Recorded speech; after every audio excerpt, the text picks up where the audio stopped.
नमस्कार दोस्तों, हमारे चैनल अधिक से कुछ ज़्यादा में आप सभी का स्वागत है। दोस्तों, आज हम आपको एक ऐसी जानकारी देने जा रहे हैं जो चाइना से आए कोविड-19 यानी कोरोना वायरस की तरह ही एक और नई महामारी बन सकती है और वह भी चाइना की ही देन होगी। उस वायरस का नाम G4 है जो सूअरों से मनुष्य में फैलता है और धीरे धीरे महामारी का रूप ले सकता है। दोस्तों, जहां सारी दुनिया के डॉक्टर चीन से आए कोरोना वायरस जैसी महामारी से लड़ने में अहम भूमिका निभा रहे हैं, वहीं दूसरी तरफ वैज्ञानिकों ने चीन से एक और महामारी बनने की संभावना वाले एक नए वायरस की पहचान की है। वैज्ञानिकों का कहना है कि यह चीनी वायरस सूअरों के द्वारा मनुष्य को संक्रमित कर सकता है। चलिए हम आपको G4 वायरस के लक्षण क्या हैं, इस बारे में भी बताते हैं। यह वायरस कैसे फैलता है, यह मनुष्य के लिए कितना खतरनाक है, ऐसे ही G4 वायरस से जुड़ी बातें आपको बताने जा रहे हैं। दोस्तों, चमगादड़ के द्वारा उत्पन्न हुए कोविड-19 यानी कोरोना वायरस किसी एक परमाणु बम के धमाके की तरह महामारी के रूप में चीन से शुरू होकर यह पूरी दुनिया में फैल गया।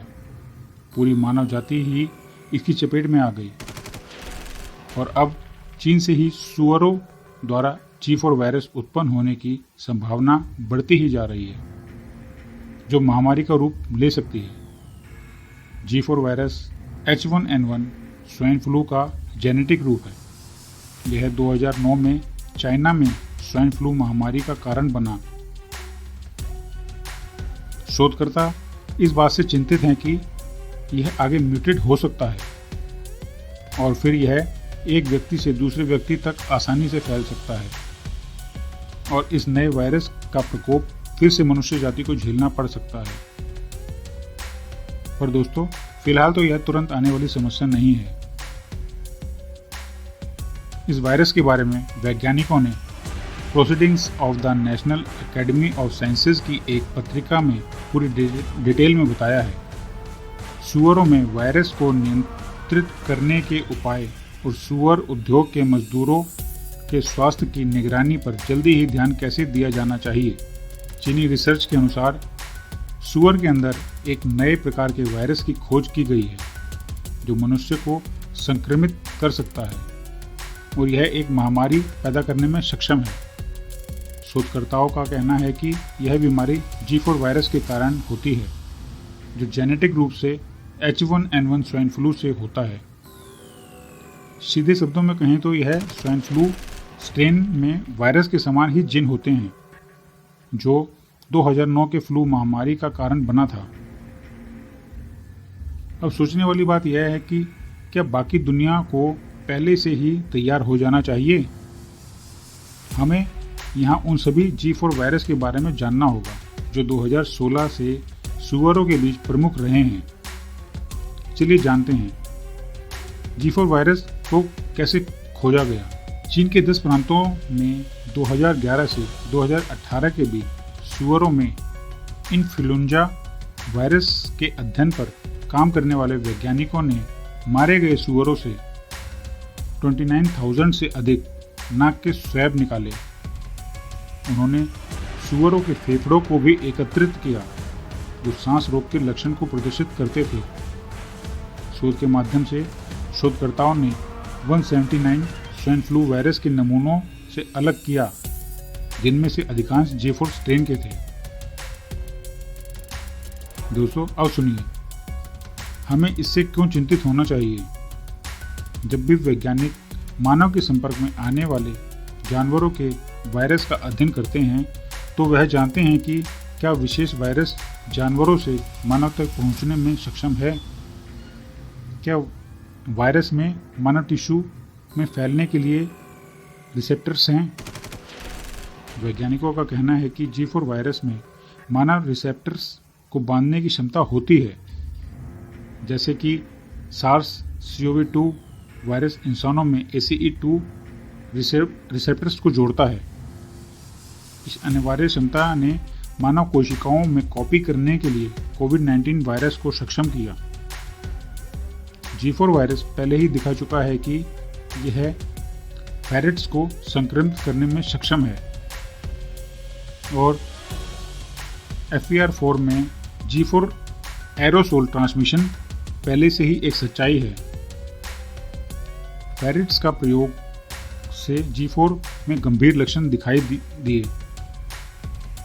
शोधकर्ताओं ने संभावित महामारी इन्फ्लुएंजा की पहचान करने के लिए परियोजना के हिस्से के रूप में दक्षिणी प्रांतों के बूचड़खानों में सुअरों के 1000 स्वैब एकत्रित किए, जिनमें से 179 स्वैब इन्फ्लुएंजा वायरस दिखाई दिए, जिनमें से अधिकांश G4 थे। चलिए अब G4 वायरस के लक्षण भी जान लीजिए। बुखार, खांसी, सिर दर्द, जुकाम, छींक आना, जॉइंट पेन, आंखों में जलन, गला सूखना आदि ऐसे ही लक्षण हैं। लेकिन प्रयोगों में दिखाया है कि G4 वायरस कुशलता से फेरेट्स को संक्रमित कर सकता है, जिससे उनमें छींकने, घरघराहट, खांसी और वजन कम होने जैसे गंभीर लक्षण उत्पन्न हो सकते हैं। फेरेट्स की तरह ही मनुष्य को बुखार, खांसी और छींकने के समान लक्षणों का अनुभव होता है। दोस्तों, G4 वायरस और रोग प्रतिरोधक क्षमता को भी जान लीजिए। परीक्षणों ने यह साबित कर दिया कि अन्य मानव इन्फ्लुएंजा वैक्सीन उपभेदों से प्राप्त किसी भी पहले से मौजूद इम्यूनिटी के कारण अत्यधिक संक्रमण G4 वायरस से सुरक्षित नहीं है। शोधकर्ताओं द्वारा किए गए रक्त के नमूनों के विश्लेषण से पता चला है कि 10.4% सुअर श्रमिकों को पहले ही संक्रमित किया गया था। रिपोर्ट में कहा गया है कि सामान्य जनसंख्या का लगभग 4.4% ही सामने आया है। अध्ययन में पाया गया है कि वायरस 3 जाति का एक अनूठा मिश्रण है। यूरोपीय और एशियाई पक्षियों में पाए जाने वाले उपभेदों के समान H1N1 स्ट्रेस जो 2009 की महामारी का कारण बना। उत्तर अमेरिका H1N1 वायरस, जिसमें एवियन मनुष्य और सुअर इन्फ्लुएंजा के जीन होते हैं। PNAS अध्ययन के नेतृत्व करने वाले शोधकर्ताओं ने G4 वायरस जैसे इन्फ्लुएंजा वायरस के लिए चीनी सुअरों की निगरानी का ठोस कदम उठाने का आह्वान किया और सुअरों के साथ काम करने वाले सभी लोगों पर नजर रखने के लिए तत्काल कदम उठाए जाने की मांग की।